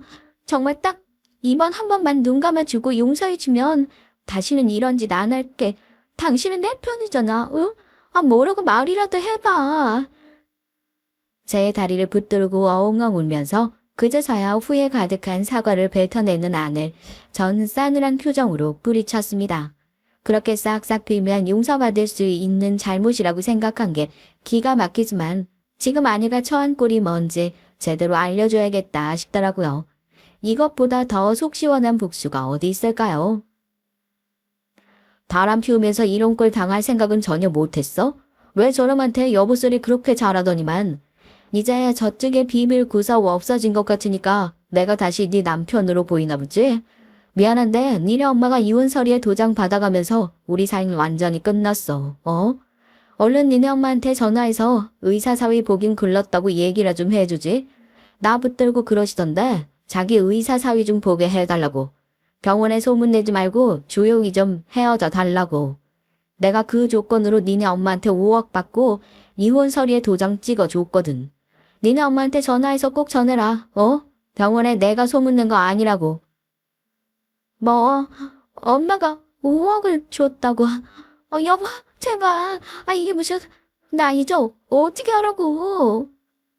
사색이 된 아내가 망연자실한 표정으로 병원 바닥에 주저앉아 울부짖기 시작했고, 전 그런 아내를 한심한 표정으로 내려다 봤습니다. 바람핀 인간들의 말로가 더할 나위 없이 비참해진 것을 보고 그래도 아직 세상 살만하구나 느꼈다니까요. 그래서 그 뒤에 어떻게 됐냐고요? 뻔하죠. 매일같이 장모님 울며 불며 김서방 제발 한 번만 불러주게 하면서 연락해오고 전 한 번만 이딴 식으로 연락하고 내 집에 찾아오면 경찰에 신고할 거다 울음장을 놨고요. 병원에서도 그런 더러운 치정사건에 연루되어 있는 인간들은 병원에 하루라도 더 들일 수는 없다고 중징계를 받고 다들 사직서를 내놓은 상태입니다. 저도 그 일 겪으며 병원 그만둘까 생각도 했었는데 제가 뭐가 당당하지 못해서요. 사람들이 볼 때마다 그래도 그 나쁜 인간들이 천벌받은 것 같다. 참 다행이라고 이제는 안쓰럽게만 보지 않고 같이 욕도 해주고 위로도 해주는 통에 저도 조금씩 제 일상을 찾아가고 있는 참입니다. 저한테 있는 돈 없는 돈 다 끌어 돈까지 퍼준 그 집구석 아마 망하는 건 시간 문제겠죠. 잠시나마 그런 여자와 결혼 생활을 했었다는 것 이젠 다 잊어버리고 저도 새로운 인생 시작해 보려고요. 잘못한 것도 없는데 제가 왜 고통받으며 살아야겠어요. 이젠 발 뻗고 팔짱 끼고 그 짐승들이 어떻게 천천히 망해가는지 즐거운 마음으로 지켜볼 생각입니다. 더 망할 곳도 없어 보이지만 말이에요. 안녕하세요. 저는 광주에 사는 주부 김소은이라고 합니다. 부업으로 큰 스터디 카페를 하나 운영하고 있고요. 익명으로 사연을 남기는 채널이 있다 해서 추천을 받아 듣게 됐는데 카페를 운영하다 쉬는 시간이 나면 그때마다 이 사연 채널로 다른 사람들의 삶을 쏠쏠한 재미로 잘 듣고 있습니다. 전 여동생이 한 명 있는 장녀인데요. 어렸을 땐 동생과 사이가 참 안 좋았어요. 어린이 되고선 둘도 없는 친구가 됐지만요. 이유는 바로 저희 집안의 환경 때문이었는데요. 저희 집은 아버지의 사업 실패로 일찍이 이사를 10번 넘게 다녀야 할 정도로 형편이 안 좋았습니다. 그렇게 어머니는 매일 식당을 나가셔야 했고 일을 하루도 쉴 수가 없으셨어요. 벌어오는 돈이 적다 보니 당연히 생활에도 지장이 생겼는데 책가방 하나, 문제집 하나 살 돈도 부족했죠. 특히나 저희가 다니는 학교엔 잘 사는 지역의 아이들이 많았기에 더더욱 못 사는 애들은 확연히 또렷하게 비교가 됐습니다. 그 점에서 전 집에 대한 불만이 많았고 동생은 누군가를 만나도 쉽게 위축이 됐죠. 전 집 밖에서 다른 아이들과 놀러 다니며 스트레스를 풀었습니다. 물론 누군가를 괴롭힌다고 하는 방식으로 논 것은 아니었고요. 그저 저희들끼리 학교에 안 나가고 놀이터나 공터 같은 곳을 다니며 논 것이었어요. 반면 동생은 저와 다르게 성격이 소심하고 유약한 편이었습니다. 그래서인지 제가 집에 들어오면 동생은 저를 기다리고 왜 이리 늦게 왔냐 매달렸는데 전 그 말이 너무 듣기 싫었습니다. 그땐 동생과 제가 성격이 정말 안 맞는다고 생각했어요. 아니, 그러게 누가 기다리래? 너도 친구 사겨. 친구 사귀면 되잖아. 왜 날 기다려서 마음 불편하게 만들어? 그리고 집에 있을 거면 설거지라도 해놓든가. 저게 뭐냐? 접시 다 쌓여있네. 언니, 뭐 그렇게 말해야 돼? 섭섭해. 나 친구 없는 거 알잖아. 소심해서 친구도 못 사귀는 성격인데 언니까지 날 버리는 거야? 뭐라는 거야? 엄마도 맨날 바쁘고 나 챙겨주지도 않고 뭐 학교 생활 잘하냐고 물어봐 주지도 않는데 언니라도 좀 물어보고 챙겨주면 안 되는 거야? 내가 학교에서 무슨 일을 겪고 있는지 알지도 못하면서. 전 이때 동생이 학교에서 무슨 일을 겪었는지 전혀 알지 못했습니다. 솔직히 말하면 알려고 들지도 않았죠. 매일 밖으로 돌아치며 집에 관한 스트레스나 불만을 풀기 바빴으니까요. 그러다 고등학교에 올라가서 제 처지를 객관적으로 바라봐주는 담임 선생님을 만나게 됐어요. 선생님은 제가 머리가 좋은데 공부량이 부족하다며 조금만 공부해도 좋은 대학에 갈 수 있을 거라고 말씀을 하셨습니다. 지금껏 어떤 어른도 저에게 관심을 준 적이 없었는데 선생님의 말에 용기를 얻은 저는 조금씩 엉덩이를 붙이게 됐죠. 물론 처음엔 이과 공부해봤자 대학 갈 돈도 없을 텐데 뭐하러 하나 싶었지만 장학금이라는 제도가 있다는 걸 알고는 마음을 다시 다잡았습니다. 그렇게 공부를 전념하고 있을 때쯤이야 동생이 어떤 위험한 일을 겪고 있다는 것을 어렴풋이 알게 됐죠. 제가 고등학생일 때 동생은 당시 중학생이었는데 동생이 언젠가부터 학교에 나가질 않더라고요. 제가 왜 안 나가냐고 물어도 대답을 안 하고 이불을 뒤집어 쓰고만 있었고요. 거기다 동생은 공부를 잘하는 모범생이었기에 학교 선생님들의 기대가 컸는데 동생의 결석 문제로 학교에서 전화까지 오더라고요. 지켜보는 저도 동생이 왜 그러는지 몰라서 가슴이 답답했습니다. 어머니 역시 급기야 식당 일을 하러 휴가 내시고 동생을 붙잡고 앉아 어르고 달래봤죠. 그런데 이때 동생의 입에서 너무 충격적인 얘기가 나오는 거예요. 수진아, 너 왜 학교 안 가? 엄마 정말 죽는 걸 볼래? 지금 전화가 몇 통이나 왔는 줄 알아?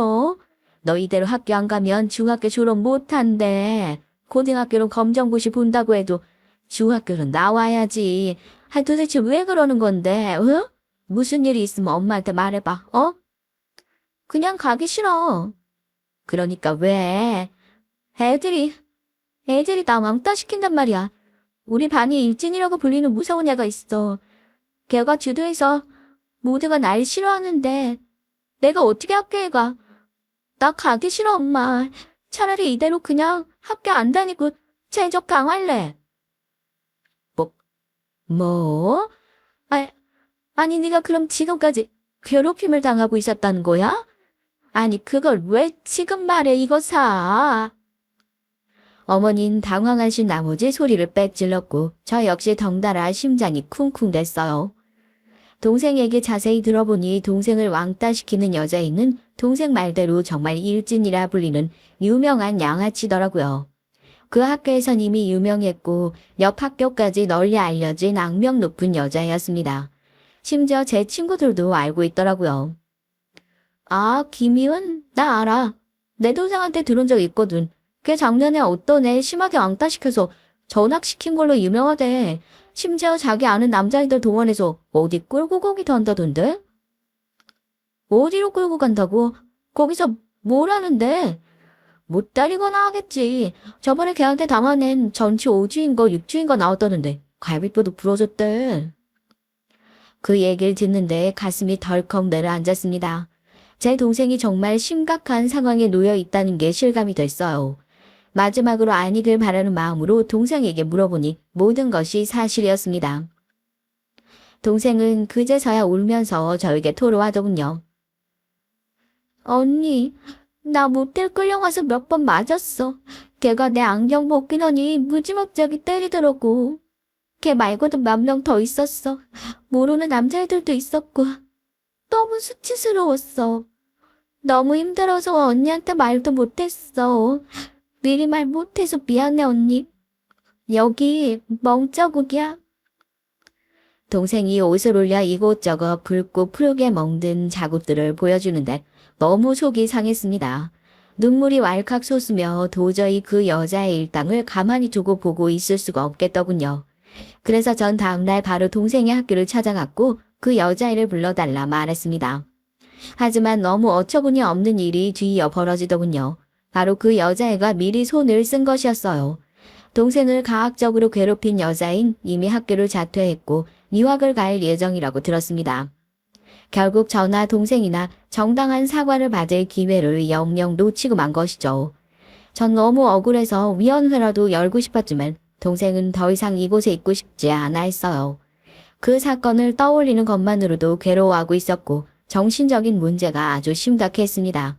그 뒤로 저와 엄마는 동생을 위해 전학을 결정했어요. 이왕 떠나는 거 아예 새로운 지역에 정착하기로 했고요. 엄마 역시 오래 일한 식당을 떠나기로 결심하셨는데 저희 가족 모두 동생이 이왕이면 새로운 곳에서 모든 걸 잊고 새 출발하길 바랬기 때문입니다. 물론 저도 새로운 학교에 적응해야 하는 만큼 부담감은 있었지만 동생을 위해서라면 괜찮았어요. 동생이 그저 나아지기만을 바랬죠. 아주 오랜 시간이 걸렸습니다. 동생은 그 사건을 겪고 난 이후 한동안 우울증이 심해 집 밖을 나가지도 못했고 학교에 갈 엄두도 내지 못했어요. 정신과 치료를 받고 약을 복용하면서부터 조금씩 밖에 나가 산책도 하고 저와 얘기도 했죠. 그렇게 오랜 시간이 지나서야 회복된 동생은 다시 공부를 열심히 해서 저를 따라 좋은 대학에 입학까지 했어요. 동생의 대학 입학식 날 축하해주기 위해 저희 가족이 다 같이 참석했는데 얼마나 눈물이 나든지 저도 모르게 감격에 복받쳐 엉엉 울고 말았습니다. 그간 동생이 얼마나 힘들어했고 고생을 했는지 알고 있었으니까요. 저는 학자금 대출을 신청해 학교를 다니면서 틈틈이 아르바이트로 돈을 모았는데 그 돈을 동생에게 주기로 했습니다.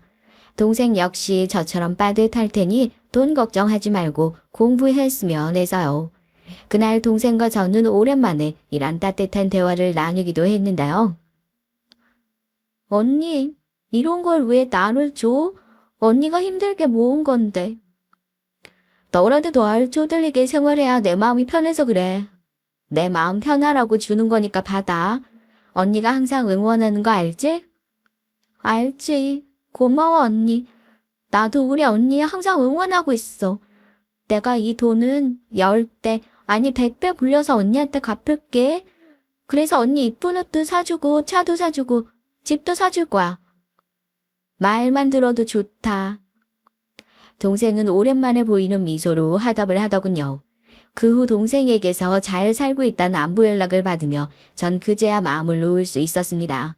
그리고 저도 취업 전선에 뛰어들어 여느 취준생처럼 열심히 공부를 했어요. 하지만 아무래도 혼자 준비를 하다 보니 한계가 있더라고요. 같이 공부할 모임이 필요하겠다 싶었는데 저와 같은 과 수업을 듣는 친구가 그러는 겁니다. 자신이 대기업에 가기 위해 같이 공부하는 모임이 있는데 사정상 빠지게 됐으니 자기 대신 들어가 달라고요. 저한텐 좋은 기회였기에 흔쾌히 좋다고 수락하며 그 자리에 들어가게 됐어요. 대기업을 목표로 하는 친구들이어서 그런지 첫인상은 충격적일 정도로 놀라웠습니다. 다들 이력이 대단하더군요. 유학을 갔다 온 친구도 상당수 있었고 영어 점수도 저보다 높았어요. 그중 가장 눈에 띄는 사람이 저희 남편이었고요. 서울의 상위권 세 손가락 안에 드는 대학을 나온 남편은 모임 사람들 중에서도 가장 좋은 스펙을 가지고 있었습니다. 거기다 외모 또한 준수했죠.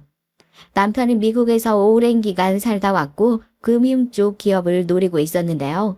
그래서인지 재테크니 뭐니 그 당시 제가 잘 모르는 분야를 아주 빠삭하게 알고 있었습니다. 어려운 용어들을 사용해가며 열정적으로 설명하는데 알아들을 순 없지만 은근 멋있다는 생각이 들었죠. 그리고 그런 남편이 저를 딱 집어 좋아한다고 대놓고 호감을 표현하니 자연스레 마음이 가기 시작했습니다. 그렇게 서로 원하던 회사에 들어가서 일을 하다가 사귄 지 1년째쯤 남편은 다짜고짜 프로포즈를 했어요. 저는 좀 당황스러웠죠. 이제 20대 중반이고 아직 남편이나 저나 회사에서도 신입티를 겨우 벗은 위치였거든요. 더군다나 전 학자금 대출까지 있었으니 빚이 더 많았습니다. 여러모로 아직 결혼을 하기엔 시기상조란 생각이 들었죠. 소은아, 우리 결혼하자. 오빠, 내가 전에 말했잖아. 아직은 우리 결혼하기 너무 이르다고. 결혼은 20대 후반 정도에 생각해보면 안 될까? 난 대출도 갚아야 하고 돈도 모아야 돼. 결혼하려면 어느 정도 나도 들고 가야 될 돈이 필요한데 오빠도 알다시피 우리 집은 그런 거 대줄 형편이 안 돼. 돈 때문이면 걱정하지 말라니까. 그런 건 내가 다 알아서 할게. 그냥 넌 몸만 오면 돼. 우리 엄마 아빠도 괜찮다고 하셨어. 우리 가족은 이미 널 가족으로 생각하고 있다고. 당시 남자친구였던 남편은 끈질기게 설득했습니다. 만나면 매일 결혼 얘기뿐이었죠. 남편이 하도 닥달을 하니 남편의 말에 한 번은 저주자는 생각으로 시댁을 찾아갔어요. 시부모님의 첫인상은 생각보다 무척 좋았습니다. 몸만 오는 며느리 누가 달갑겠냐 싶었는데 예상외로 너무 부드럽고 온화하셨어요. 거기다 시어머니는 요즘 결혼이 늦춰지는 추세가 너무 아쉽다면서 결혼은 한 살이라도 어릴 때 하는 게 맞다고 저희의 결혼을 적극 찬성하고 나서셨습니다. 절 벌써부터 아가라고 부르시더군요. 시아버지 역시 제가 편모 가정 아래서 자란 게 대견하다며 인상부터 똘똘하고 생활력 강해 보이는 것이 마음에 든다고 하셨고요. 솔직히 뭐라고 대답을 해야 할지 몰라 난처했지만 일단은 어른들이니 장단은 맞춰드렸던 것 같습니다. 결정적으로 그날 대화에서 시부모님은 며느리가 한 살이라도 어릴 때 아이를 낳는 것을 원하셨는데 그 부분에선 저와 생각이 같았기 때문에 저도 진지하게 결혼에 대한 생각을 다시 하게 됐죠. 남편 역시 마찬가지였습니다. 당신도 아기 갖고 싶다고 했잖아. 나도 아이에 대한 로망이 있고 난 얼른 우리 가정 꾸려서 든든한 울타리가 되어주고 싶어. 아이한테도 책임감 있는 아빠가 되어주고 싶고. 당신 내가 전에 말했던 거 기억나? 어렸을 때부터 내 꿈은 대통령이나 그런 거창한 게 아니라 아빠가 되는 거였어. 우리 아버지처럼 다정한 부모가 돼서 아이 기르고 알콩달콩 단란한 가정 만들며 사는 게 꿈이었다고. 진심이 가득 담긴 남편의 눈빛과 말은 꽤 설득력이 있었어요. 전 거기에 넘어갔고 결혼을 결심하게 됐죠. 다만 이 과정에서 조금 혼란스러운 일이 생겼는데 상견례장에 원래 참석하기로 했던 신우가 비행기 언척으로 인해 오지 못하게 된 겁니다. 뉴질랜드에 거주하고 있다고 하는 신우이는 비행기 사정으로 오지 못하게 됐다며 저희에게 영상통화를 걸었어요. 그런데 영상통화 속 보이는 화면의 얼굴이 너무나도 낯익은 것이었죠. 어디서 본 듯 했지만 누군지 알아볼 수 없었습니다. 계속 이상한 기시감이 들었죠. 상견례장에 와 있던 동생에게 물어보고 싶었지만 잠깐 화장실에 갔었기 때문에 더더욱 알 수가 없었어요. 남편은 저의 신우, 즉 동생에 대한 얘기를 곧잘 하곤 했습니다.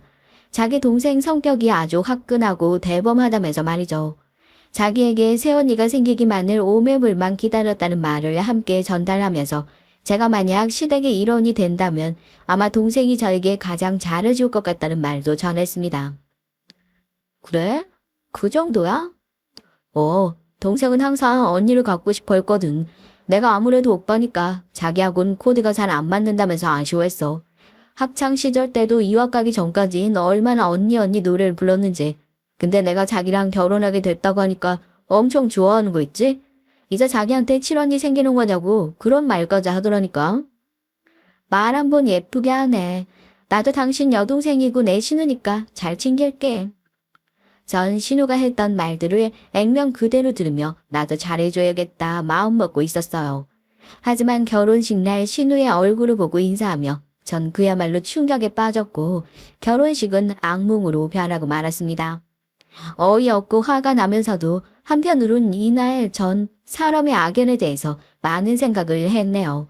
어떻게 이런 일이 있을 수 있을까? 이 물음은 저를 한동안 깊은 절망에 잠기게 했죠. 어머, 안녕하세요. 상견례에 못 가서 이렇게 만나 뵈네요. 제가 외국에 있어서 그동안 직접 만나서 인사도 한번 못 나는 게 아쉽네요. 자, 이제 한국 들어오니까 앞으로 자주 만나요, 새언니. 새언니라고 불러도 되죠? 일단 예상하셨겠지만 신우는 제 동생을 지옥으로 밀어넣었던 그 가해자 여자아이였습니다. 영상통화나 사진으로 봤을 땐 성형을 한 건지 얼굴이 너무 변해 못 알아봤지만 이상하게도 결혼식장에선 목소리와 특유의 그 묘한 분위기가 겹치면서 한 사람을 떠올리게 되더라고요.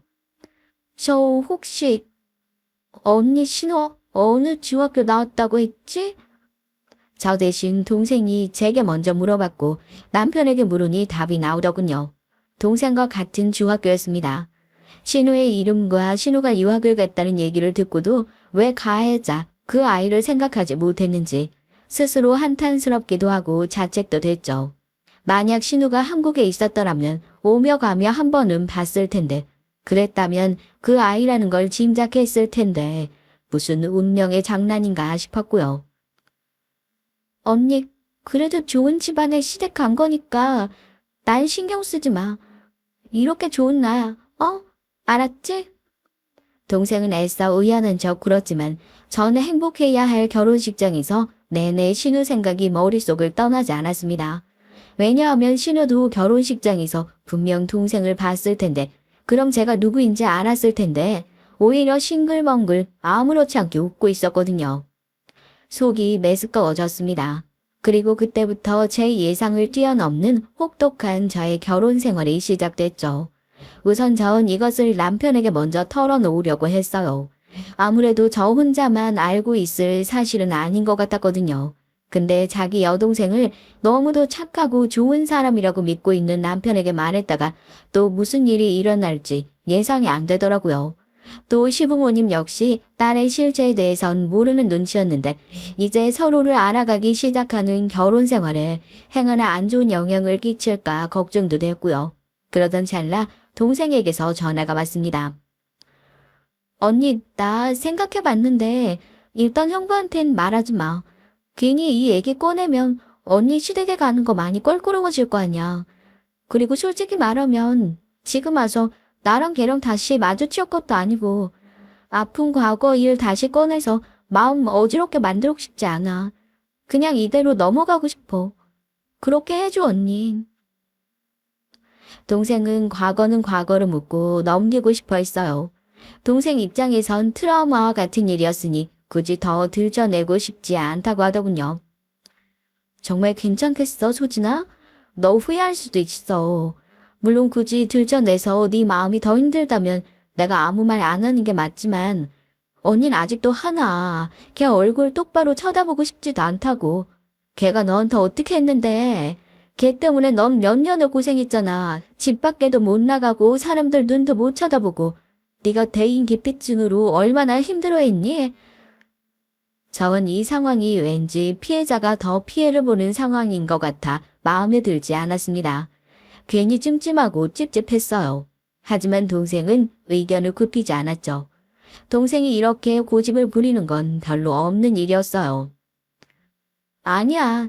이건 걔랑 나 둘이서 풀어야 할 문제니까 언니는 그냥 아무 말 하지 말고 있어. 사실 걔 연락처 친구 통해서 들어서 알고 있거든. 만약에 내가 할 말이 생기거든 내가 직접 걔 만나서 당당히 할 말하고 올 거야. 그러니까 언니 여기 끼지 마. 내가 알아서 할 수 있어. 언니 동생 바보로 보는 거 아니지? 결국 동생의 고집에 어쩔 수 없이 전 알겠다고 시댁 식구들 앞에선 티를 내지 않겠다고 약속했습니다. 물론 남편에게도 말하지 않았고요. 남편은 그것도 모르고 줄곧 동생 얘기를 저에게 하곤 했어요. 동생이 결혼식장에서 새언니 너무 예쁘다고 했다더라. 새언니 줄 명품 백을 사놨다더라 하더라 등등 그런 말들이요. 아마도 저와 자기 동생 모두 사랑했던 남편 입장에선 저희 둘이 서로 사이좋게 지내는 것을 원했을 테니 중간에서 더 사이를 붙여놓고 싶었던 것 같습니다.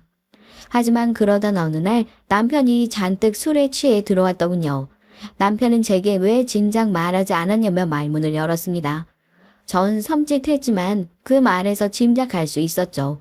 남편이 어떤 루트를 통해 알게 됐다는 걸요. 아마 신우이가 이실직고 했을 가능성이 높았습니다. 당신 속으로 얼마나 힘들었어. 그리고 나한텐 왜 숨겼던 거야? 당신 동생한테 그런 일이 있었다는 거 내가 다 알고 있었는데 나는 내 동생이 그런 짓을 했을 거라고는 생각도 못했어. 동생이 말하지 말래서 말할 수 없었어. 당신은 어떻게 알게 된 거야? 남편이 신우가 먼저 자기에게 얘기를 꺼냈다고 하면서 제게도 퍽 미안해 하더군요. 조만간 신우이에게서 연락이 갈 거라고 했고요. 전 솔직히 신우이를 만나는 것 자체가 꺼려졌지만 제게 미안하다는 말이 담긴 연락을 뿌리치는 건 힘들었어요. 일단 만나서 무슨 얘기를 하는지 들어보기로 했죠. 가기 전까지도 많은 고민을 했지만 어찌됐든 나가게 됐습니다. 동생에게도 물어봤는데 동생은 만남을 피하고 싶어 하더라고요. 그래서 저 혼자 긴장된 마음으로 약속 장소인 커피숍으로 향했죠.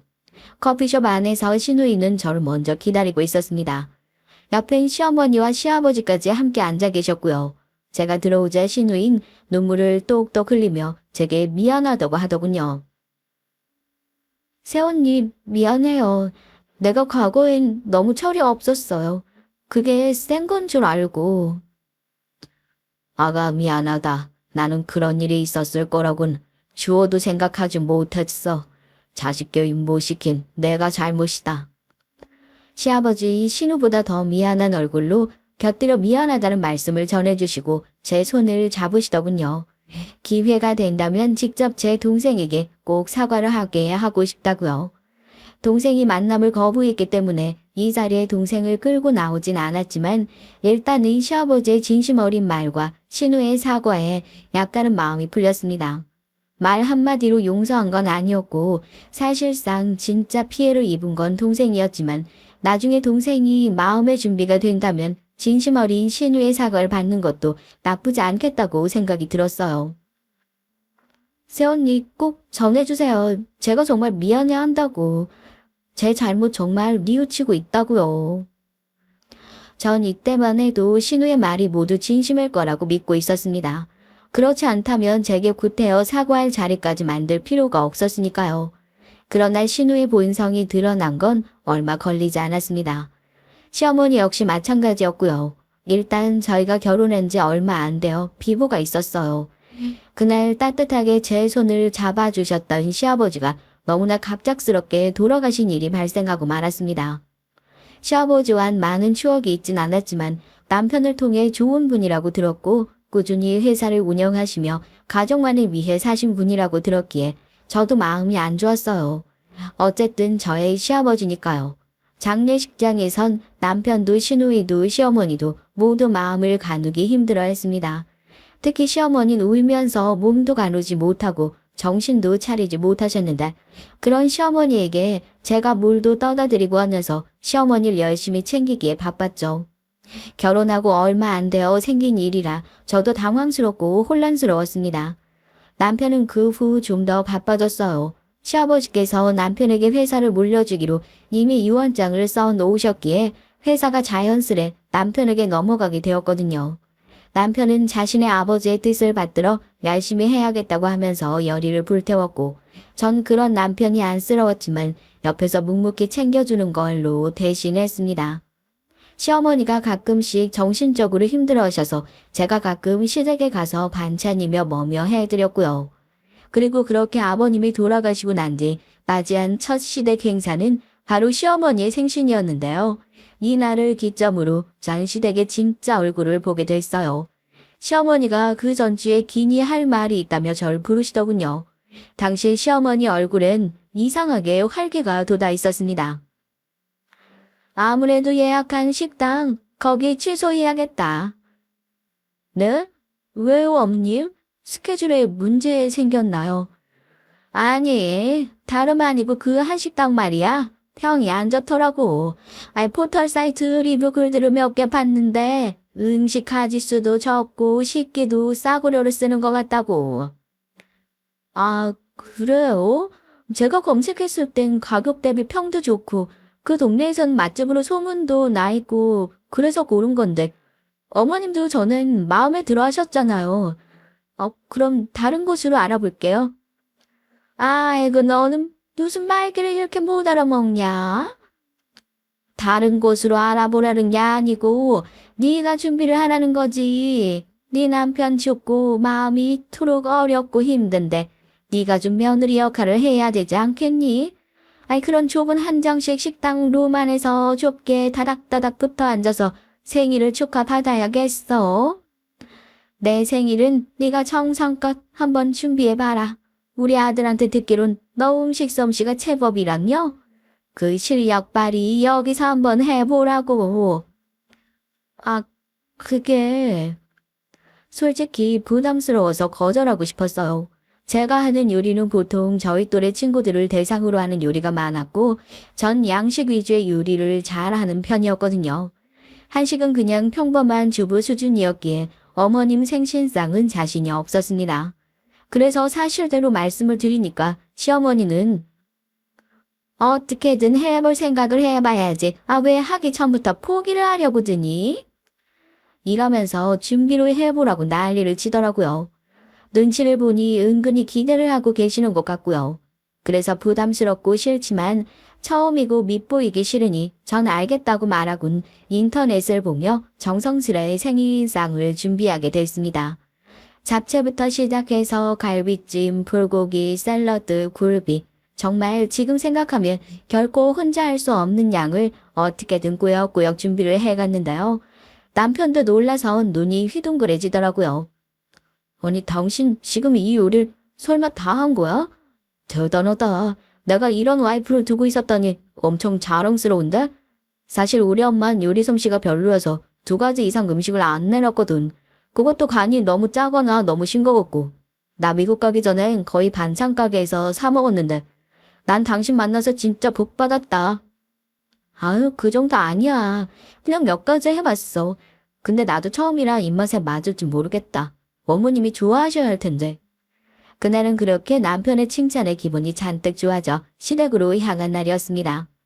도착해선 하나하나 정성스레 준비한 음식을 다시 데워서 준비된 상에 놓고 있었죠. 근데 아플싸 저도 한식이 처음이다 보니 실수를 했더라고요. 불고기를 다시 끓인 후 간을 보니까 국물이 졸여지면서 많이 짜게 됐어요. 생신상이기도 하니 물을 더 넣고 끓여야 하나 고민하던 중이었습니다. 그런데 그때 갑자기 젓가락을 들고 온 신우가 불고기를 맛보더니 눈을 찌푸리는 거예요. 그리고는 휴지에 불고기를 다시 뱉더라고요. 너무 놀라서 신우이를 보니 이러는 겁니다. 아우 새언니, 우리 엄마 고기 너무 많이 먹으면 안 되는데. 특히 이런 기름진 건 더더욱 안 돼요. 엄마 건강 생각해서 식단을 짜셨어야죠. 이렇게 만들어가지고 뭐 어떡해요? 엄마, 이 불고기 좀 봐봐. 세상에. 이게 말이나 돼? 너무 짜서 소금탕 같아. 못 먹겠네 진짜. 싸그리 버려야겠어. 야, 너는 돕지도 않으면서 무슨 말이 많아? 그만 못해? 남편의 말에 신우는 입을 다물었지만 전 상당히 충격적이었어요. 과거에 제 동생에게 지은 죄도 있으면서 왜 저런 얄미운 행동을 하는지 이해할 수가 없었죠. 근데 여기서 더 과거 아닌 건 시어머니였습니다. 신우의 말에 캥기지 않는 얼굴로 불고기를 맛보시더니 저보고 잠깐 안방으로 들어오라고 하더라고요. 시어머니는 절 안방에 앉히자마자 대뜸 요리 시간이 얼마나 걸렸는지 묻는 겁니다. 저 그래도 하루 꼬박 한 것 같은데요. 고기 같은 건 미리 재워놔야 하니까 그 전날부터 했고요. 근데 제가 불고기 요리를 많이 안 해봐서 실수를 한 것 같아요. 참, 실수고 자시고 내가 이걸 어찌 말해야 할지. 이런 거 말하면 내가 괜히 꼬정꼬정한 시어머니 된 기분이라니까. 그래서 어떻게 말해야 할지 고민인데 모르겠다. 내가 윗사람이니 그냥 솔직하게 말하마. 불고기만 말하는 게 아니고 내가 아까 네가 해온 요리들 간을 좀 받는단 말이야. 너무 바깥에서 파는 맛이더라. 조미료를 대체 얼마나 왕창 들이부은 건지 모르겠지만 생신상도 그렇고 네가 앞으로 책임질 제사상도 그렇고 그러면 안 되는 거야. 요리는 무엇보다 정성인데 조미료 부어서 맛있게 만들 거면 우리가 밖에서 사다 먹지 뭐하러 너를 시켰겠니? 하나 시키면 알아서 판단을 할래라고 믿었거늘 왜 그리 살이 분별이 떨어져? 어머님, 저 조미료 별로 안 넣었어요. 굴소스 정도 넣긴 했는데 절대 과한 양은 아니었고요. 저희 집안 간이 조금 센 편이라 거기에 맞게 준비한 건데 뭔가 오해가 있으신 것 같아요. 그리고 제사상이요?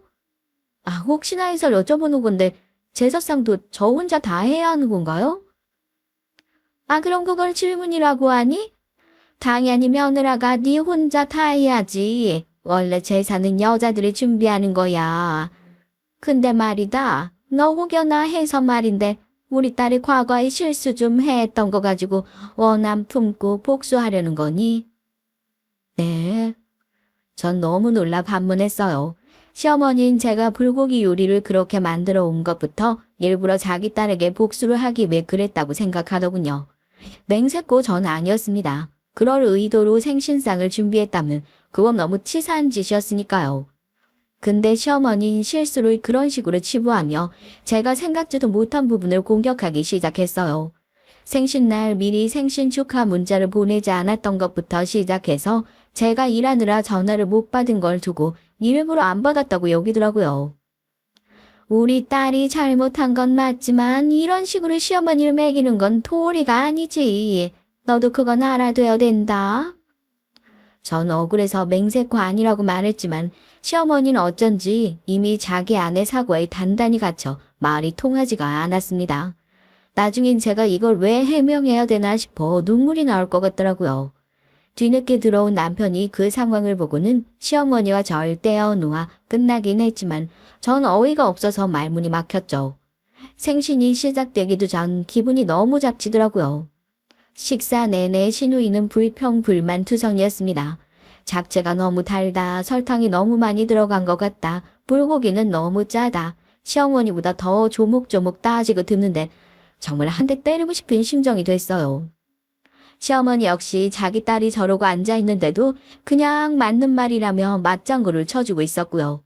전 어디까지 참아야 할지 몰라 부글부글 끓는 속을 내내 끌어안고 있다.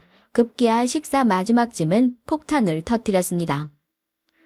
새언니, 다음부턴 그냥 나랑 같이 준비해요. 아, 이럴 줄 알았으면 새언니한테 안 맡겼죠. 내가 알아서 다 했지. 아무튼 그렇게 알아요. 아, 난 도저히 못 먹겠네. 밖에서 소화제 좀 사갖고 올게요. 아, 왜 이러는지 모르겠는데 속이 너무 울렁거려. 이상한 음식을 먹어 그런가. 아가씨, 너무한 거 아니에요? 그럼 진작 같이 하자고 하시든가요. 왜 음식 가지고 사람 면전에 대고 이런 못된 말들을 하는 건지 도무지 이해가 안 되네요. 저한테 이러는 거 너무 예의 없는 짓 아니에요? 배운 사람이 도대체 왜 이러는 거죠? 제가 제 동생한테 한 짓 참아주는 것만으로도 아가씨는 고맙게 생각해야죠. 어따 대고 평따질이에요. 그러자 제 말에 신우와 시어머니는 다다다 일제히 공격을 퍼부어댔습니다. 지난 일로 역시나 원한이 있었다면서 말이에요. 이런 말 그렇지만 그 순간만큼은 제가 왜 장례식 이후에 그토록 시어머니를 챙겨드렸는지 후회가 되더군요. 하지만 여기서 고마웠던 건 남편이 대신 제가 하고 싶은 말을 속 시원하게 퍼부어줬던 겁니다. 괜히 우물쭈물하며 아내 속 답답하게 하는 남편들도 있다고 하는데 다행히도 저희 남편은 그러진 않았어요.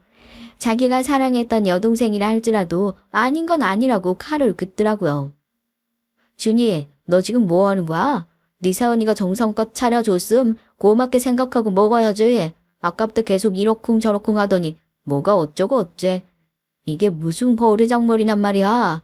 너 아버지 있을 땐 무서워서 돈 때문에 미안한 척하다가 지금 오니까 태도가 달라진 거야? 신우이는 남편의 말에 대들려고 했지만 남편은 과거 네가 저지른 일을 제대로 반성하고 있냔 말을 던지며 신우를 꼼짝 못하게 했어요. 자 역시 그때 알 수 있었습니다.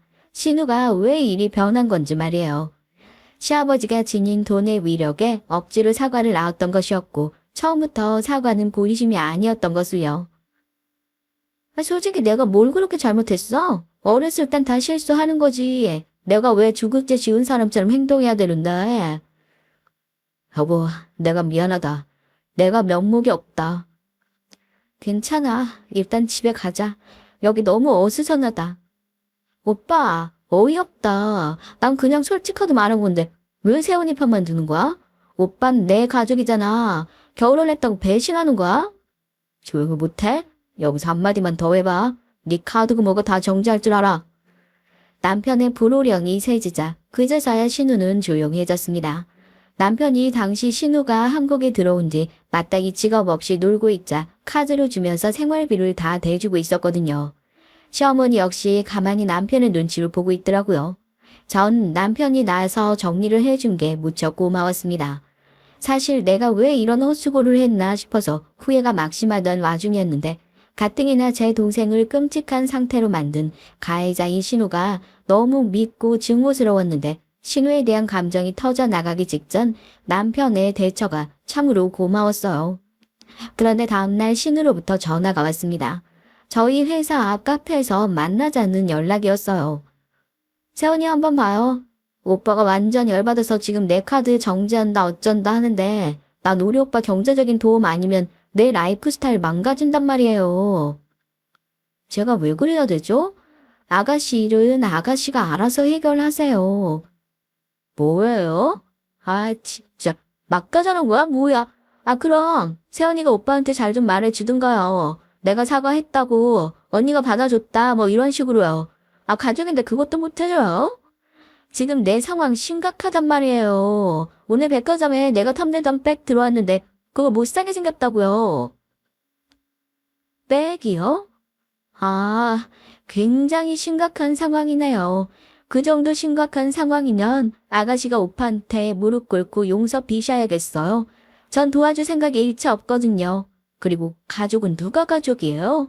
저한테 그렇게 예의 없게 말하고도 내가 아무 일 없는 것처럼 받아줄 줄 알았어요?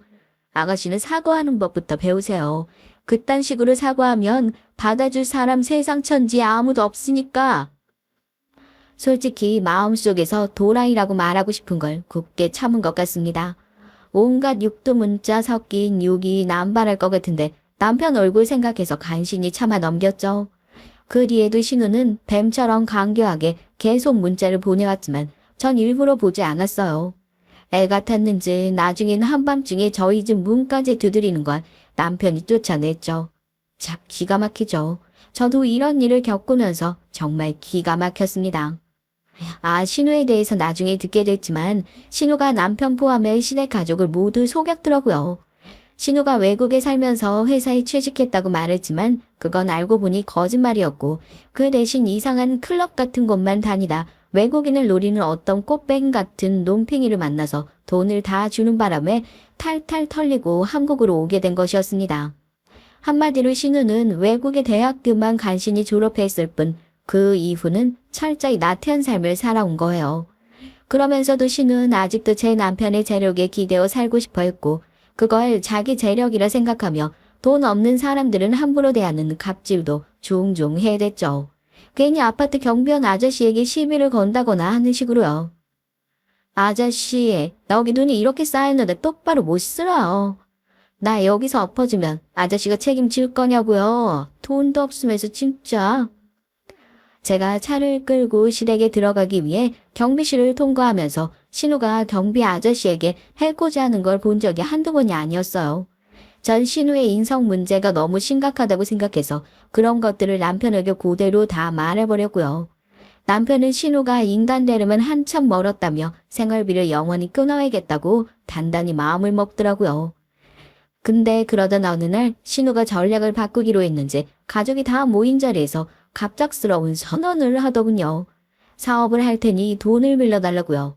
신우가 생각한 것이 바로 카페 사업이었습니다. 한국에 오면 아르바이트생을 고용해 카페를 운영하고 자기는 스포츠카를 타고 남자들을 만나며 놀러 다니는 생활을 꿈꿨나 봐요.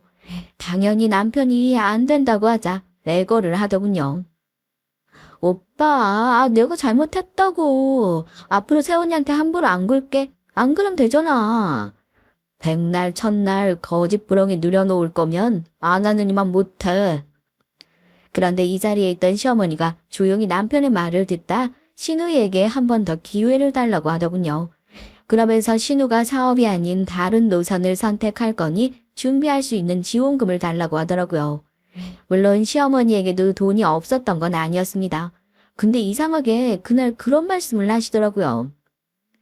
얘야, 네 동생이 저렇게까지 하는데 좀 봐줘. 얘 교사 해본다고 지금 준비 시작했어. 네가 전에 제대로 된 직업부터 갖추라고 했잖아. 그래서 교사 준비해보겠대. 알 좀 늦은 나이긴 하지만 머리가 원체 똑똑하니 뭘 하든 될래다. 교섭? 정말이야? 너 정말로 준비 시작했어? 나 어렸을 때부터 학교 선생님 되는 게 꿈이었잖아. 내 영어 실력 살려서 영어 선생님 하고 싶어. 잘할 수 있을 것 같아. 나 한 번만 믿어줘. 이제 때 안 쓰고 손 최대한 안 벌리고 살게. 오빠가 카페 사업 지원 못 해주면 그거 하려고 했어. 충격적이었습니다. 신우인 늦은 나이에 교사가 되겠다며 자기가 아는 인맥 중 사립고등학교를 운영하는 지인이 있는데 자격증을 따서 그곳에 교사를 선발하는 채용시험에 응시해 합격하겠다고 기세 좋게 말하더군요. 나 알다시피 머리하는 기똥차게 좋았잖아. 내가 공부 안 해도 중학교부터 성적은 무진장 들어왔다니까. 나 그 일만 아니었어도 여기 한국에 있었으면 분명히 서울대 갔다. 전 이때 순간적으로 움찔하고 말았습니다. 신우가 대놓고 그의 일이라고 말한 건 제 동생을 가리켜 한 말이었으니까요. 열받은 제가 신우이를 노려봤지만 신우는 제 눈길을 은근슬쩍 피하더군요. 남편은 어쨌든 저와 상의해보고 결정하겠다고 했어요. 남편은 정말 제가 원하지 않으면 지원금을 일체 주지 않겠다고 했고요. 과거 제 동생과 관련한 일도 있고 하니 제가 도마지 않으면 줄 이유가 없다고요. 처음에 전 동생이 생각나 신우를 돕지 말라고 말했지만 시간이 갈수록 마음이 달라지더군요. 왜냐면 남편이 신우를 지원해주고 싶어하는 마음이 느껴졌거든요. 저한테 티는 내지 않았지만요. 그리고 신우가 정말 그 시험을 통과할 수 있을지 저도 교사가 될 수 있을지 궁금하더라고요. 자기가 머리가 좋다느니 무조건 될 수 있다느니 하는 말들을 늘어놓으며 뻐겼는데 과연 그 결과가 어떨지 보고 싶었죠. 그래서 허락을 했고 신우는 시험을 준비하게 됐습니다. 그 후 전 아이를 낳고 남편은 회사에 전념하며 바쁘게 지냈어요. 제가 아이를 낳고 힘들어할 땐 동생이 직접 와서 간호도 해주고 많은 도움이 되어주었죠. 동생은 저와 달리 결혼은 하지 않고 홀로 자기만의 삶을 살고 있었는데 전 그런 동생의 삶도 응원하고 있었습니다. 동생은 사업체를 꾸려 꽤나 승승장구하고 있었고 동생을 보면 저와 동생 모두 이젠 과거 어렸을 때와 달리 경제적으로 안정된 인생을 살고 있다는 생각이 들어 뿌듯하기도 하더라고요. 동생은 언제든 힘들면 자기에게 기대라며 친정 엄마 같은 면모를 보여줬습니다. 덕분에 육아가 덜 고됐죠. 이 점은 동생에게 아직도 고마운 부분이에요. 그리고 전 동생과 얘기할 때 일부러라도 절대 신우 얘기를 꺼내지 않았는데요. 동생에게 아직 상처로 남아있을 것 같아서였어요. 근데 어느 날 동생이 그러더군요. 언니, 나 이제 괜찮아. 뭐가? 나 이제 걔한테 더 이상 악감정 없어. 그렇다고 굳이 만나고 싶지도 않지만 이제 언니 가족이 되기도 했고 시간도 많이 흘렀으니까 더 이상 미워하고 싶지 않아. 동생은 미워하는데 시간을 낭비하고 싶지 않다며 꽤나 성숙한 말을 남겼어요. 전 그 말에 괜히 울컥해서 동생을 껴안고 엉엉 울었고요. 그리고 놀랍게도 신우이는 오랜 기간이 걸렸지만 정말 교사가 됐습니다. 사립고등학교 교사였는데 합격 후 얼마나 떵떵거리던지 우스울 정도였죠. 시어머니는 딸의 교사 임용 소식이 기쁘셨는지 바로 축하 파티를 열자고 하더군요. 이날 남편이 출장에 있어 참석을 못한다고 하고 저도 아이 등하원 문제 때문에 참석해야 하나 말아야 하나 고민했는데 시어머니는 당연히 와야 되는 거 아니냐며 소리를 지르더라고요. 예, 네 신우한테 좋은 일이 있다는데 왜 못 온다는 거야? 당장 못 나와? 어디 네 신우를 뭘로 보고 있어? 아님 나를 뭘로 보는 거냐? 네가 그럴 주제나 군번이 된다고 생각해? 내 아들 등에 업혀 사는 주제에 얼른 튀어와. 욕이 치밀었지만 여기서 더 큰 갈등 만들기 싫어 아이를 데리고 일단은 울며 겨자 먹기로 시댁으로 향했어요. 가니까 상황은 역시 신우의 자축과 그런 신우이를 어허중둥해주는 시어머니의 대화가 이어지고 있었습니다. 내 딸이 이렇게나 대단한 일을 했다. 아이고 이 장한 것. 나는 네가 효사가 될 줄 알았어. 그러니까 엄마 내가 생각해도 나 진짜 대박인 것 같아. 그나저나 나 학교 가서 남자 교사들한테 인기 너무 많으면 어떡하지? 아이고 그 중에 한 명 낚아채서 결혼해도 좋겠네. 저는 꺼다 놓은 보릿자루처럼 가만히 아무 반응이 없이 듣고 있었어요. 근데 그날부터 이 일이 터지고 말았습니다. 신우는 자신이 선생도 됐고 직업도 가졌으니 뭐라도 된 줄 알았나 봐요. 제게 사과를 깎아와라 설거지를 해라 일일이 시키려고 들더라고요. 첫날은 참았습니다. 하지만 그날 이후로 계속해서 명령을 하더군요. 집에 코트를 놓고 왔다며 시댁에 들려서 학교로 갖다 달라느니 하는 별의별 가짜는 요구들 말이에요. 남편에게 말할 수도 있었지만 남편이 당시 회사에서 큰 스트레스를 받고 있었기에 말하지 않았어요. 대신 제 선에서 처리하기 위해 못하겠다고 말했죠. 아가씨, 사람 부려먹는 것도 정도 것이지 이 정도 했으면 그만하세요. 어디서 유세를 떨고 난리예요? 그만하세요. 아가씨가 교사 됐으면 된 거지. 왜 저한테 이런 일을 시키고 학교로 오라고 하세요? 진짜 가짠데. 새언니, 좋게 말하니까 사람 말이 말처럼 안 들리죠? 언니 동생 꼴 나고 싶어요? 그러기 싫으면 좋은 말 할 때 알아서 하시죠? 뭐라고? 이런 애. 정 그만 손을 올려 신우의 뺨을 치고 말았습니다. 그 순간은 신우고 뭐고 눈앞에 보이는 게 없더군요. 저만 들먹였다면 참았을 거예요. 근데 제 동생의 과거를 들먹이는 순간 화가 폭발하고 말았습니다. 신우인 제게 맞은 뺨이 분한지 한동안 씩씩거리다가 자기도 제 뺨을 날리더군요. 신우는 그 와중에도 막말을 일삼았습니다. 제 동생을 찾아가 또 짓밟아줄 거라느니 하는 위협적인 말을 해댔어요. 다음날 전 바로 신우의 학교를 찾아갔습니다. 직접 제작한 1인용 피켓을 들고서요. 학폭 선생 웬 말이냐 당장 물러가라. 저는 구호를 외치며 계속 교문 앞에 서 있었습니다. 제가 피켓을 들고 서 있자 학교 경비원 분께서 저를 내쫓으려 했지만 이미 시선은 집중된 뒤였어요. 학생들은 저마다 핸드폰을 들고 저를 찍었고 전 피켓이 더 잘 보이도록 앞으로 손을 내밀었습니다. 여기서 끝나지 않았어요. 어떤 학생이 지나가는 질문으로 학폭 선생이 누구를 가르치냐고 하는 말에 전 신우의 이름을 댔죠. 학생들의 입소문이 얼마나 빠른지는 잘 알고 있었습니다. 그러길 바라는 마음으로 결과를 기다렸고요. 그 뒤 얼마 후 맘카페에 이런 글이 올라오더군요. 진미고등학교 김희은 영어 선생님 학창시절에 사람 패고 다녔다는 소문이 있던데 사실이에요? 라는. 저는 사실이라며 댓글을 달았고 맘카페의 위력은 대단했어요. 그 글이 맘카페에서 게시글 1위를 차지하자 신우는 쫓아내야 할 대상 1호가 되었더군요. 드디어 학교에서 신우를 쫓아내기로 했다는 결정이 들려오던 날 저는 환호했습니다. 이제야 제 한을 푸는 기분이었어요. 동생에게 제가 한 일에 대해 솔직하게 말하는 일이 남아있긴 했지만요. 의외로 동생은 생각보다 덤덤했습니다. 그저 제 얘기를 조용한 표정으로 듣더니 저를 꼭 껴안아주더군요.